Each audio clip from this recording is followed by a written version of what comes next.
नमस्कार। प्रारंभ पर आप सभी का स्वागत है। मैं अवनीश। हमारे साथ एक बार फिर हैं बाबा रामदास जी। आइए सबसे पहले स्वागत कर लेते हैं बाबा जी का। बाबा जी राम राम, बहुत बहुत स्वागत है आपका। नमस्कार। जय हो, जय श्री राम, जय जय श्री राम जी दर्शकों, एक श्रृंखला हमने शुरू की है। इससे पहले एक एपिसोड आपने देख लिया होगा। हम 2024 के लोकसभा चुनाव में कांग्रेस को कितनी सीटें मिल सकती हैं इसकी राज्यवार गणना कर रहे हैं। पहले एपिसोड में हमने जम्मू कश्मीर ऊपर से शुरू किया, तो जम्मू कश्मीर, पंजाब, हिमाचल, हरियाणा और उत्तर प्रदेश एक बड़ा राज्य था, वहां तक का एक आकलन किया। और उस आकलन में जो हमें सीटें कवर हुई वो हुई 113 सीटें। 113 सीटों में बड़ा दिल खोल के बाबा जी और हमने डिस्कस करके, वो एपिसोड आप देखिएगा, 11 सीटें कांग्रेस को दिया। ये लुटा के था, लेकिन असल की फिगर है, अगर एक्चुअल जमीन की बात है तो वो 5, यानी 113 में लुटा के 11 और असली में 5। ये था अब तक के 5 राज्यों का। आज अब हम डिस्कस करेंगे बाकी और कुछ राज्य। वो राज्य कौन से होंगे? वो राज्य होंगे, अगर मैं आपको बताऊं तो आज अपन कौन कौन से राज्य कवर करने वाले हैं सर? आज संभवतः हम मध्य प्रदेश, राजस्थान, गुजरात, महाराष्ट्र और बिहार, इन राज्यों को आज कवर करें। जी। तो अगर ये राज्य हम कवर करते हैं तो इनमें कुल सीटें आती हैं 168, यानी कि 168 लोकसभा सीट जो अलग अलग राज्यों की है, उसमें कांग्रेस को कितने मिलेगी, तो इस पर बात करते हैं। तो शुरुआत क्यों ना कर लिया जाए सर मध्य प्रदेश से। हालांकि मध्य प्रदेश इस समय अपनी नए मुख्यमंत्री को लेकर चर्चा में है, और वो भी एक बड़ी अलग से चर्चा है। मजेदार बात यह है कि बाहर जितनी चर्चा है उतनी ही भाजपा के समर्थकों के बीच में भी चर्चा है। ये भी खैर एक नई बात है। तो मध्य प्रदेश में 2024 में कांग्रेस को कितनी लुटा के कितनी असर? देखिए अवनीश भाई, आमतौर पे जो राजनीतिक विश्लेषक हैं वो एक तर्क देते हैं कि जब आप एवरेस्ट पे चढ़ जाते हैं तो उसके आगे जाने का रास्ता नहीं होता, आपको फिर वापस ही आना है। बात बड़ी तार्किक है, पर कुछ इतने ढीठ लोग हैं वो कहते हैं कि हम यहीं तंबू गाड़ के रहेंगे। अब देखिए कई दिन रह पाते हैं, अब वो अगला कह दे कि नहीं हम नहीं जाऊंगा, मैं ही रहूंगा। तो साहब सवाल यह है कि कुछ लोग कहते हैं कि जिन सीटों में आप 25 की 25 जीत चुके हैं पहले ही, जो है मान लीजिए राजस्थान में 25 सीट है, 25 की 25 आपने जीत रखी है, गुजरात में 26 की 26 जीत रखी है, मध्य प्रदेश में 29 में 28 जीत रखी है, तो अब इसके ऊपर कहां जाओगे? तो वापस ही आना है। तो अब लोग, जैसे आपको याद होगा पिछली बार जब ये तीनों स्टेट छत्तीसगढ़, राजस्थान और एमपी हार गई थी, तो कुछ अति उत्साहित सुपारी मीडिया टाइप पत्रकारों ने इन तमाम स्टेटों में, मध्य प्रदेश में 15 सीट, राजस्थान में भी 15 सीट जो है वो कांग्रेस को दे दी थी। और मुझे याद है कुछ लोग तो 220 से लेकर 260 सीट तक कांग्रेस को ले गए थे 2019 में। ये तो खैर चलिए तब था, और ठीक है भाई, अपना अपना। और हमने तब भी कहा था कि बेशक ये विधानसभा में कांग्रेस ने 3 स्टेट हरा दिया है बीजेपी को, पर लोकसभा में फिर से क्लीन स्वीप होगा, और हुआ। Rajasthan clean sweep 25-0, Gujarat clean sweep 26-0, और मध्य प्रदेश में 29 में से 1 कांग्रेस, शायद छिंदवाड़ा जीती थी जी, 1 सीट थी कांग्रेस की। और बिहार की जब हम बात कर रहे हैं तो बिहार की 40 सीट में केवल 2 सीट, मतलब 1 सीट जीती हुई थी कांग्रेस जी। तो उसमें आप बिहार को शामिल हम लगातार कर रहे हैं, क्योंकि आज हम गुजरात, राजस्थान, मध्य प्रदेश और बिहार, यहाँ तक की बात कर रहे हैं ना जी। तो सर जब पिछली बार बीजेपी हार गई थी, तब उसके बाद मात्र 6 महीने बाद जब चुनाव हुए तो क्लीन स्वीप कर दिया था। तो इस बार तो ये तीनों स्टेट जीती है और मध्य प्रदेश में तो गजब जीती है। तो अब सवाल मध्य प्रदेश में आज की तारीख में सिर्फ इतना है कि क्या वह जो छिंदवाड़ा जो पिछली बार हार गई थी वह एक सीट जाएगी, क्या इस बार भी क्लीन स्वीप होगी कि नहीं होगी। अब तर्क देने वाले तो भाई जिनको भाई तर्क देना है तो कहते हैं कि नहीं 40% वोट तो एमपी में कांग्रेस ने लिया है तो 40% सीटें दे दो, तो ऐसा होता नहीं है। 40% वोट तो पिछली बार भी लिया था एमपी में। बिल्कुल ठीक बात है। और एक तर्क और भी आता है ना, तर्क देने वाले ये कहते हैं कि साहब देखिए जो है विधानसभा में मिल गया, इसका मतलब ये नहीं है कि लोकसभा में नहीं मिलेगा, लेकिन वो ये भूल जाते हैं कि विधानसभा तो फिर भी विधानसभा का चुनाव है जहां मोदी ही लड़ते हुए दिखाई दे रहे हैं। 3 राज्यों का उदाहरण है, इन 4-5 राज्यों में मोदी ही लड़ते हुए दिखाई दिए हैं। तो लोकसभा का चुनाव तो खुद अपना मोदी का चुनाव होता है, उसमें तो वैसे ही वोट परसेंटेज भी 7-8% जो मोदी का अपना 10% के लगभग का वोट है, जो उनका खुद का निजी वोट आप कह लीजिए, है ना, हर सीट पे। जैसे एक सांसद का भी टिकट उसके लिए उसको दिया जाता है जिसका ये होता है कि गणना की जाती है कि भाई 20,000 तो इनका अपना पर्सनल वोट है, वो किसी पार्टी से लड़ जाएंगे, 20,000 अपना वोट पा जाएंगे, है ना। तो ये तर्क तो कहीं चलता नहीं है। ये साफ तौर पर दिखाई देता है कि इसको मान लिया जाए तो जो विधानसभा में अभी प्रचंड बहुमत मिली है, तमाम एंटी इनकम्बेंसी को नकारते हुए, तमाम जातीय कार्ड को नकारते हुए, हर फैक्टर को, यानी मोदी के हर फैक्टर को, उनके हर मुद्दे को नकारा है। मतलब जो उनके विरोध में चलाए जा रहे थे, और उसके विपक्ष तो ये तो बिल्कुल लग रहा है कि इस बार एक सीट भी मुश्किल है। तो फिर भी मध्य प्रदेश में कितनी सीट आप, क्योंकि आप लुटाने बैठे हैं, क्योंकि हम ये कोशिश कर रहे हैं कि जरा पैन इंडिया देखा जाए कि भैया खुल के देने के बाद भी कांग्रेस को कितनी सीटें आएंगी। तो मध्य प्रदेश में एक को नहीं दे रहे हैं या खुल के कुछ दे रहे हैं इस बार? नहीं, मध्य प्रदेश में इस बार एक और फैक्टर जो है वो विपक्ष के खिलाफ चला गया है। वो जो मध्य प्रदेश में जो यादव मुख्यमंत्री बना दिया है ना, तो सर बुंदेलखंड और उत्तर प्रदेश से सटे हुए मध्य प्रदेश में ठीक ठाक जनसंख्या है यादवों की, जो अब तक शायद 50-50 रहती थी। 50% भाजपा में रहती होगी या 50% इधर उधर चली जाती होगी।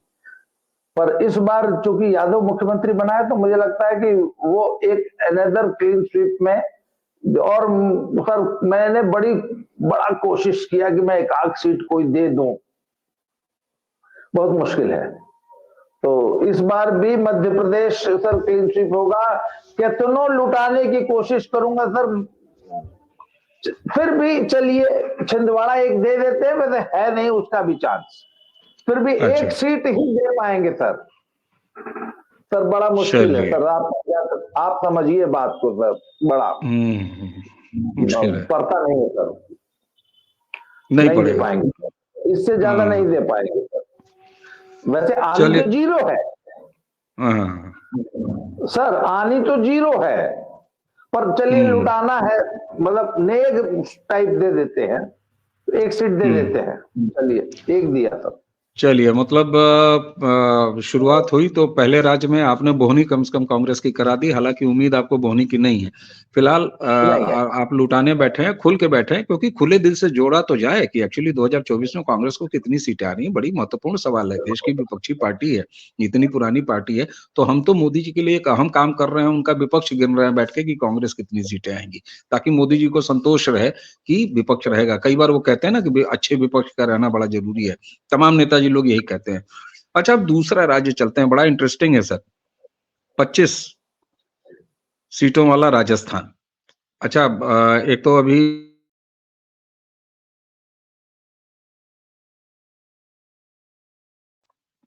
जो है वो चुनाव हुआ है विधानसभा का, और वहां भी आई है भाजपा। एक को सीट नहीं थी सर, एक भी सीट नहीं थी। तो अब की राजस्थान में 5 साल का जो सूखा है कांग्रेस का, उसको क्या होगा 2024 में? कुछ दे रहे हैं कि 2019 रिपीट होगा राजस्थान में? आवाज आपकी म्यूट है सर। देखिए, देना तो मैं चाहता हूं, मैं तो आया ही देने, मैं तो चेक लेके आया हूं, अब पर सर भजन लाल शर्मा जी बन गए हैं मुख्यमंत्री, हालांकि उससे कोई बहुत ज्यादा मुझे मतलब वो एक लॉन्ग टर्म इन्वेस्टमेंट है। भजन लाल देखिए, मनोज यादव, मोहन यादव एमपी वाले, वो तुरंत 45 दिन वाली एफडी है, बैंक में होती है ना, 45 दिन की एफडी होती है। पर सर ये जो भजन लाल शर्मा है ना, ये बड़ा लॉन्ग टर्म इन्वेस्टमेंट है, तो ये तुरंत कोई रिटर्न नहीं देगा, इमीडिएट रिटर्न नहीं है उसका कोई। परंतु इमीडिएट के लिए भी सर इतना जुगाड़ है भाजपा के पास राजस्थान में। हालांकि शेखावटी रीजन जो है, शेखावटी माने हाई जो ना दिल्ली हरियाणा से सटा हुआ जो रीजन कहलाता है ना, जिसमें आपका ये सीकर झुंझुनू टाइप में अलवर तो शायद उधर पड़ जाता है। तो इन एरियाज में विधानसभा में बड़ा अच्छा परफॉर्म किया है कांग्रेस ने, परंतु लोकसभा में ये इलाके ओवरवेलमिंगली मोदी को वोट करते आए हैं। उधर आप नीचे की तरफ चले जाएं तो उधर गोंडवाना कोई भीलों की, कोई आदिवासियों की एक पार्टी है, उसने पूरी एक बेल्ट में 3 सीट लिया है। तो पर मुझे नहीं लगता कि वहां से भी कांग्रेस को या किसी अन्य पार्टी को लोकसभा में कुछ हासिल होना है। इसलिए मुझे लगता है कि मुझे पूरा विश्वास है कि राजस्थान में भी बीजेपी की क्लीन स्वीप बरकरार रहेगी, और इसमें अगर आप कांग्रेस को 0 दे दें तो मुझे कोई आपत्ति नहीं होगी। एक सीट मतलब अभी मुझे खतरा है। ठीक बात है, मतलब ये है कि 2019 में इनको एक भी सीट जो नहीं मिली थी वही रिपीट होते हुए दिखाई दे रही है। मतलब कोई गुंजाइश नहीं है राजस्थान में, इन 5 सालों के बाद भी कोई गुंजाइश बची नहीं है। अच्छा, गुंजाइश, आप एक बात आपने कहा कि Sharma ji long term investment है, और जो है यहाँ यादव जी जो है मध्य प्रदेश में ये 45 दिन वाले एफडी है। लेकिन एक चीज और देखी जाए तो लोकसभा का चुनाव तो छोड़ दीजिए, जब विधानसभा का चुनाव मोदी जी के चेहरे पे लड़ा जा रहा है, भाई कहीं कोई मुख्यमंत्री नहीं था, और जो मुख्यमंत्री घोषित भी हुए हैं वो दूर दूर तक किसी की जेहन में नहीं थे। मैं तो कह रहा हूँ विश्वस्त सूत्रों से और अंदर की बात और बाहर की बात, मुझे लगता है कि अगर ये स्पष्ट रूप से कहा जाए कि जो तीनों लोग बने हैं उनको खुद नहीं यकीन या मालूम जानकारी रही होगी कुछ एक प्रक्रिया अंतिम समय तक पहुंचने से पहले तक कि हम मुख्यमंत्री बनने जा रहे हैं। तो 2024 में जब मोदी खुद, उनका चुनाव रहेगा, भाई लोकसभा का चुनाव में मोदी का चुनाव कहता हूं, तो उसमें भला कहां से कोई गुंजाइश है? तो ये मुझे लगता है कि इसी आधार पर कोई जगह आप नहीं बना पा रहे हैं दिल खोल कर भी राजस्थान में, है ना? नहीं, उसमें एक फैक्टर है।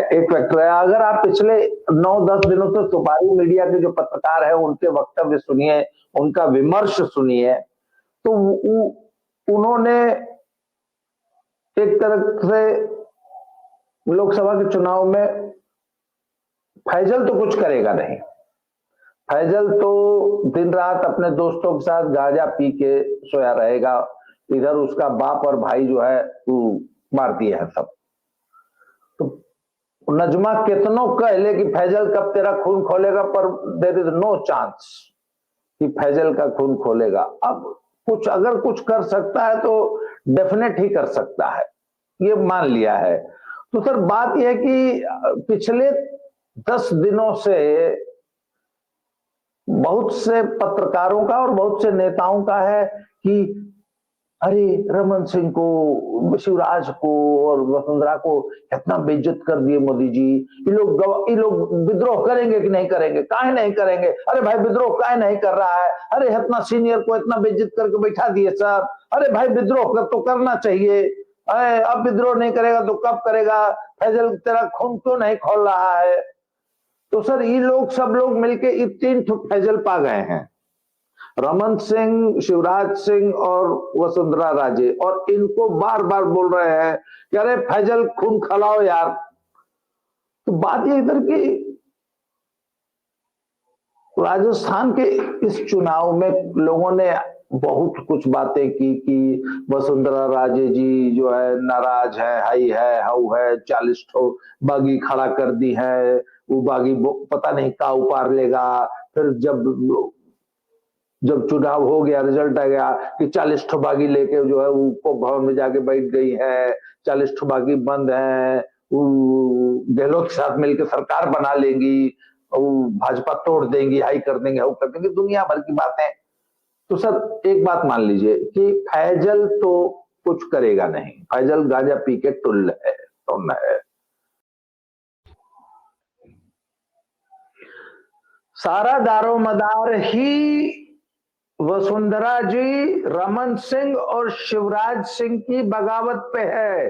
अगर इन तीनों ने इन 3 स्टेट में बगावत नहीं की और बीजेपी को सैबोटाज नहीं किया तो फैजल गांजा पी के टुन्न है, नजमा डिक्लेयर कर दी है, फैजल के बस का कुछ नहीं है। सर ये दरिद्रता है विपक्ष की आज की तारीख में। मध्य प्रदेश, छत्तीसगढ़, राजस्थान में इनको कुछ हासिल नहीं होने वाला है। और एक बात और बता दूं, एक गलतफहमी जो कि हालांकि इस चुनाव ने दूर कर दी है, और पिछला 2019 का चुनाव हूबहू रेप्लिकेट होगा वोटिंग पैटर्न, कि राजस्थान, मध्य प्रदेश और छत्तीसगढ़ आप जीत कर भी भाजपा ने क्लीन स्वीप किया था लोकसभा में। दैट मीन्स लोकसभा का वोटिंग मूड और वोटिंग पैटर्न पब्लिक का विधानसभा से टोटली अलग है। और वह लोकसभा में मोदी के अलावा किसी को देखना नहीं चाहती है। It has already been established, इसलिए उसमें कोई शंका वाली बात ही नहीं है।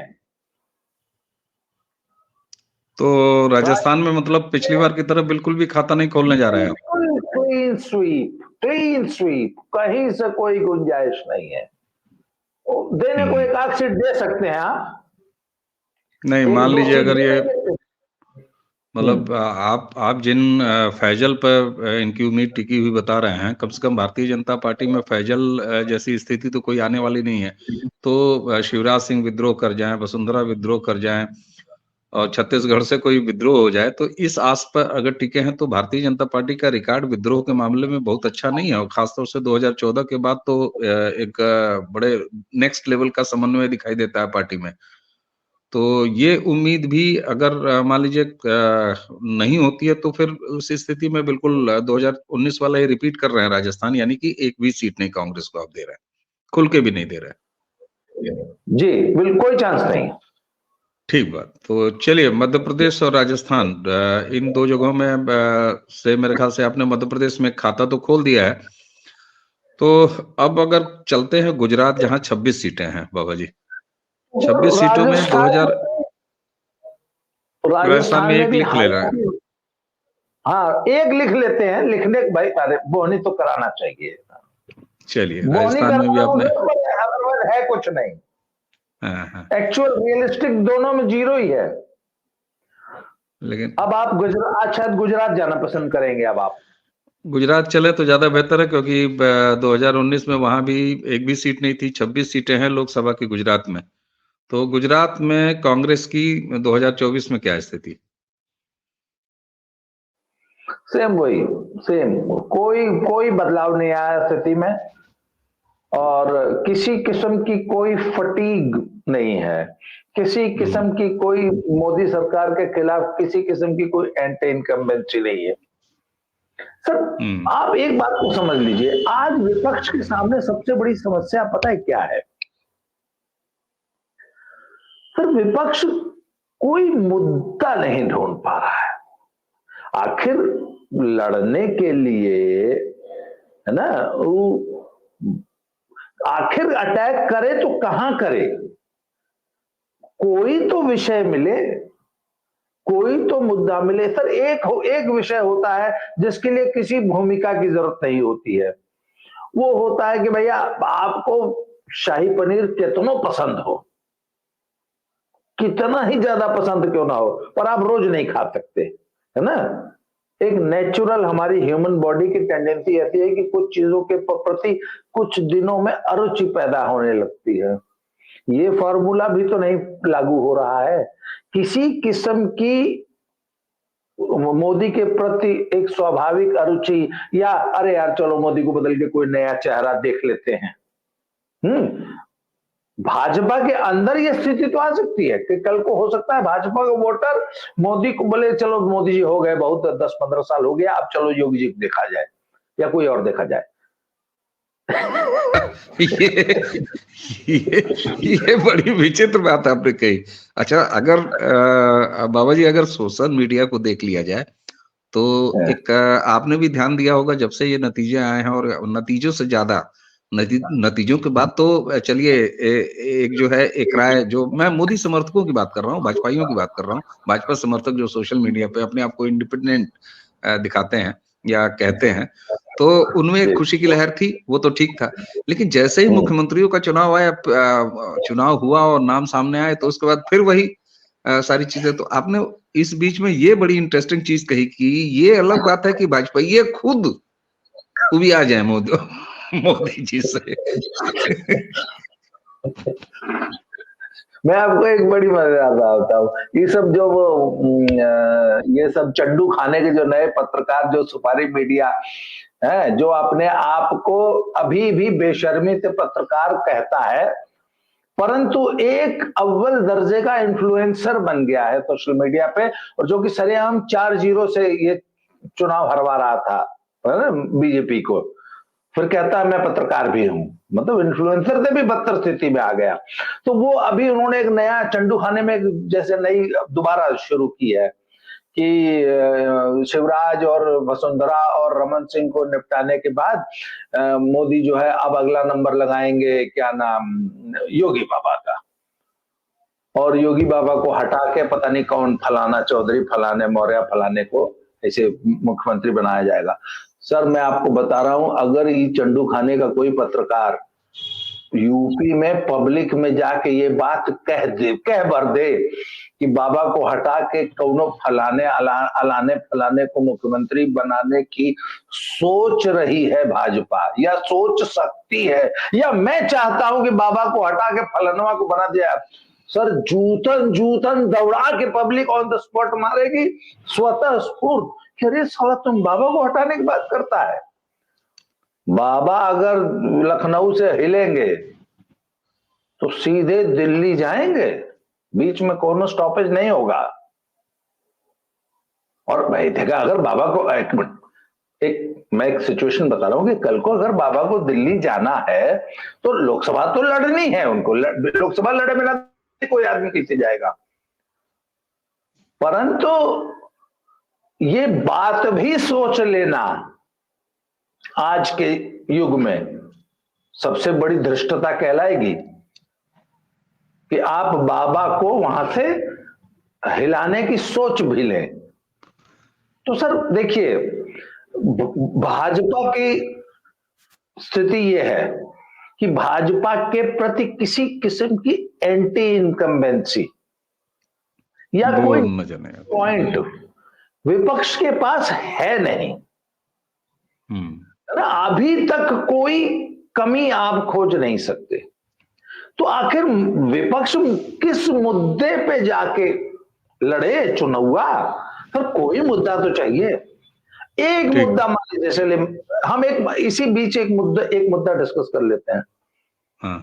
सर महंगाई एक मुद्दा बनाने की कोशिश हो सकती है, कई बार की गई है। मुझे एक बात कहनी है, देखिए महंगाई एक सापेक्ष फीलिंग है कि महंगाई is directly related to your buying capacity. Sir लोग कहते हैं कि 2014 में फलानी चीज का ये रेट था। मान लीजिए आज अगर किसी चीज का रेट 100 रुपया है तो 2014 में तो 50 रुपया किलो मिलती थी। तो अरे भैया 2014 में आपकी बाइंग कैपेसिटी भी तो 85 के लेवल की थी, आपकी सैलरी बढ़ गई। आप 2010 में 2014 में जिस डिस्टेंस का भाड़ा 10 रुपया लगता था शेयर टैक्सी में, शेयर ऑटो में, अब वहां पे 20 रुपए लिया जा रहा है।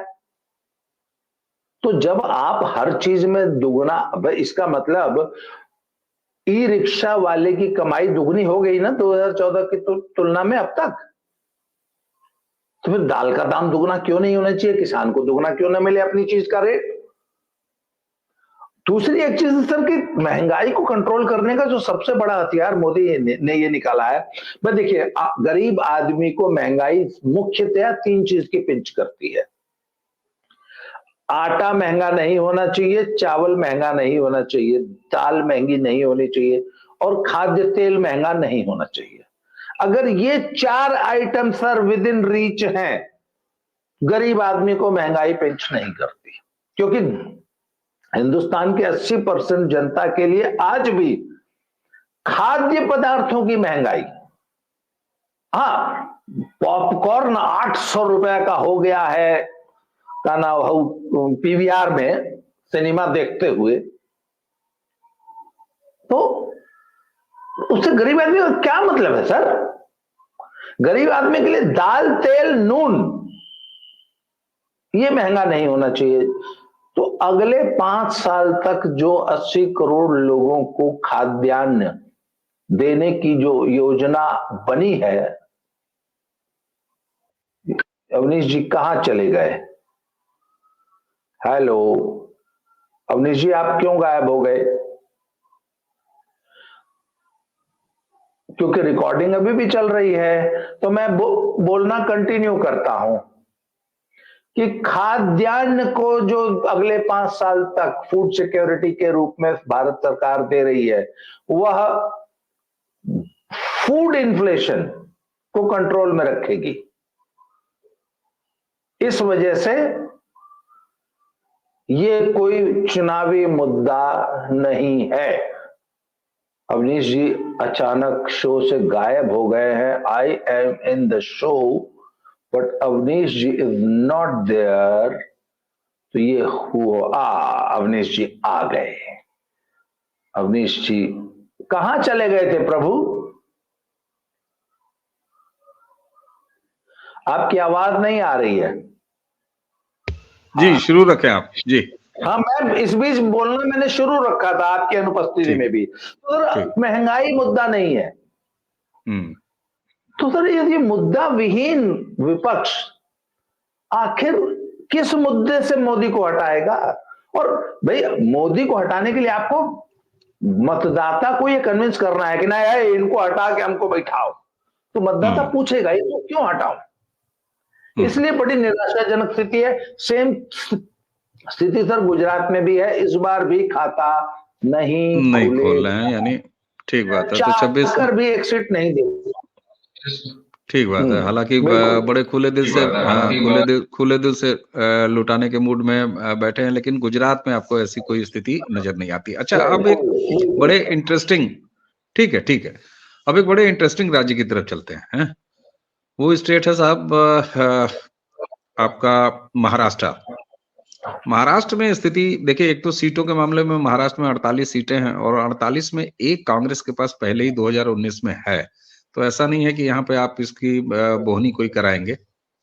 और 2019 के मुकाबले यहाँ स्थितियां भी बदली हुई हैं। शिवसेना की पोजीशनिंग आप देख ही रहे हैं, ये सारी चीजें हैं। तो कांग्रेस, शिवसेना और उसके साथ जो है शरद पवार और एक विपक्ष का जो ठीक-ठाक माहौल दिखाई दे रहा है, या कह सकते हैं अभी भले कागज में ही दिखाई दे रहा है, तो वो महाराष्ट्र में दिखाई दे रहा है। सीटें 48 हैं। पिछली बार कांग्रेस की 1 है। इस बार क्या रहेगा महाराष्ट्र का? महाराष्ट्र के बारे में क्या है? सर महाराष्ट्र में पिछले 6 महीने में जो पॉलिटिकल डेवलपमेंट हुआ है ना, जिस तरीके से शरद पवार जी की पार्टी टूटी, शिवसेना टूटी, तो जो कॉन्टेस्ट किसी जमाने में मुख्यतः 4 पार्टियां हुआ करती थी, अब 6 है। और हालांकि मैं जो ये पंचायत चुनाव होते हैं ना, इसमें बहुत ज्यादा party symbol, party cadre, party की सीटों को बहुत ज्यादा महत्व नहीं देता हूं, परंतु महाराष्ट्र में एग्जैक्टली ऐसा है नहीं। महाराष्ट्र में जिस तरीके से पंचायत चुनाव में विपक्ष का एकदम सोपड़ा साफ था, और खुद बारामती जिले में सुप्रिया सुले के स्ट्रॉन्ग होल्ड में जिस तरीके से एनसीपी का सुपड़ा साफ हुआ, और जो दुर्गति उद्धव ठाकरे वाली शिवसेना की हुई है, तो सर महाराष्ट्र में तो और ज्यादा निराशाजनक स्थिति है। दूसरी एक चीज मैं आपको बताऊं कि जब भी इस तरीके से जब डिफेक्शन होता है ना, तो लोग एक सवाल पूछते हैं कि भैया एमएलए तो तुमने तोड़ लिए, वोटर का क्या है? वो इंडिकेट सिंडिकेट जब कांग्रेस टूटी थी तो नेतावा सब टूट के चले गए सिंडिकेट के साथ, वोटर रह गया था इंडिकेट के साथ, है ना? नेता सब खाली वहां झुनझुना बजा रहे थे। बिल्कुल ठीक बात है।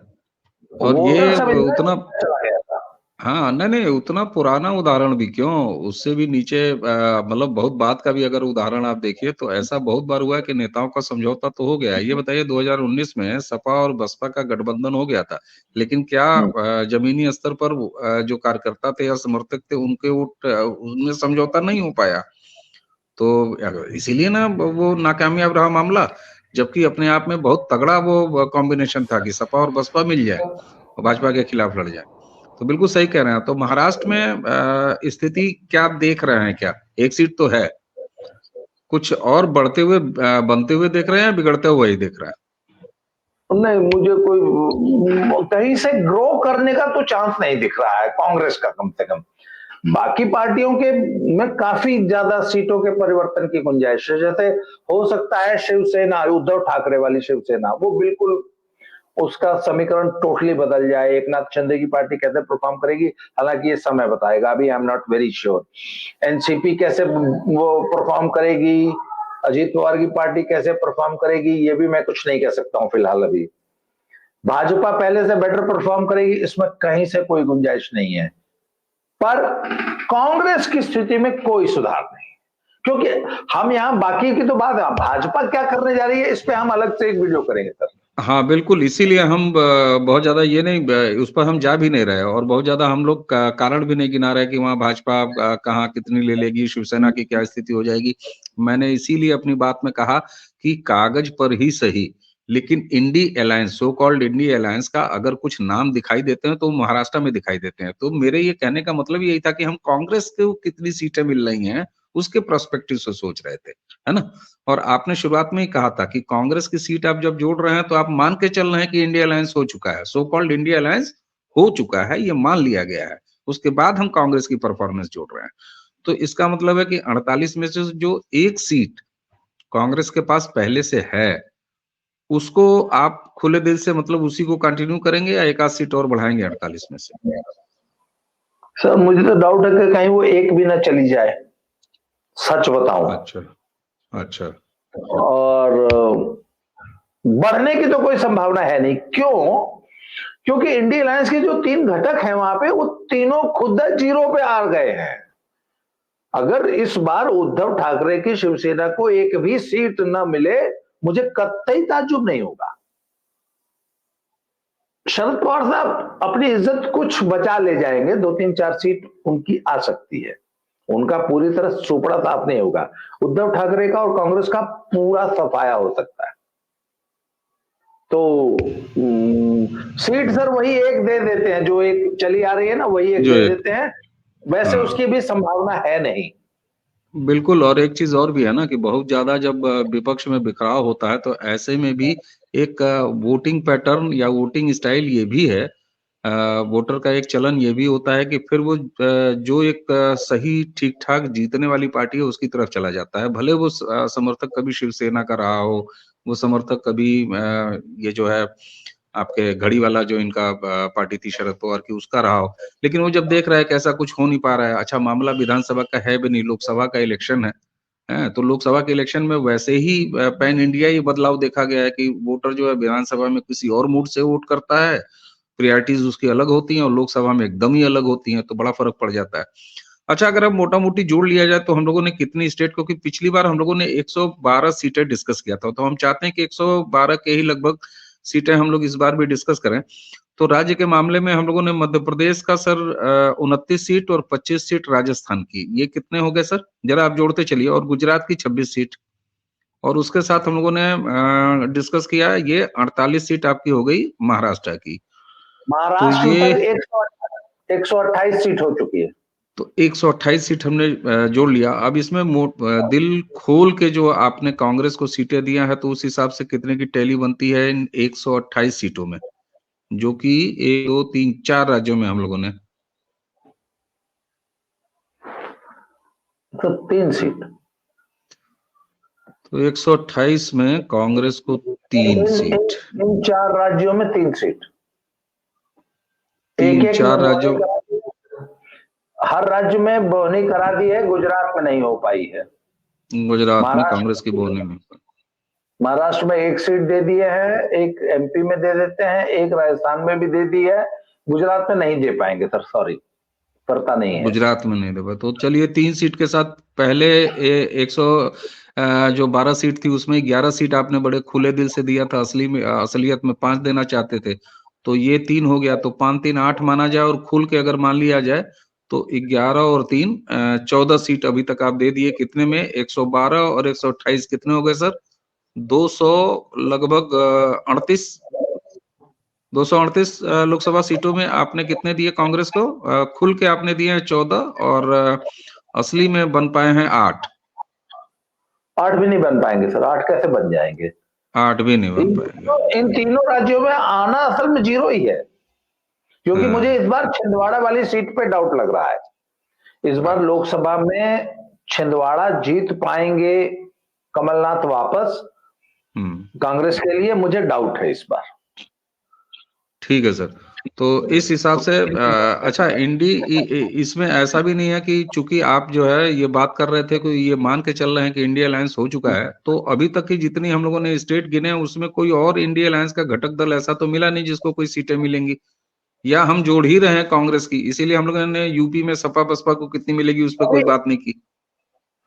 देखिए मैं आपको बताऊं, हम एक वीडियो ऐसे ही इंडिया अलायंस के लिए करेंगे, ठीक है, एक वीडियो हम विशुद्ध बीजेपी के लिए करेंगे। बीजेपी के लिए तो इंडिया अलायंस, जब हम इंडिया अलायंस के लिए करेंगे तो फिर ऊपर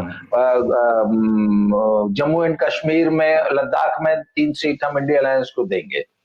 पंजाब में भी हम 8-9 सीट तक इंडिया अलायंस को दे देंगे।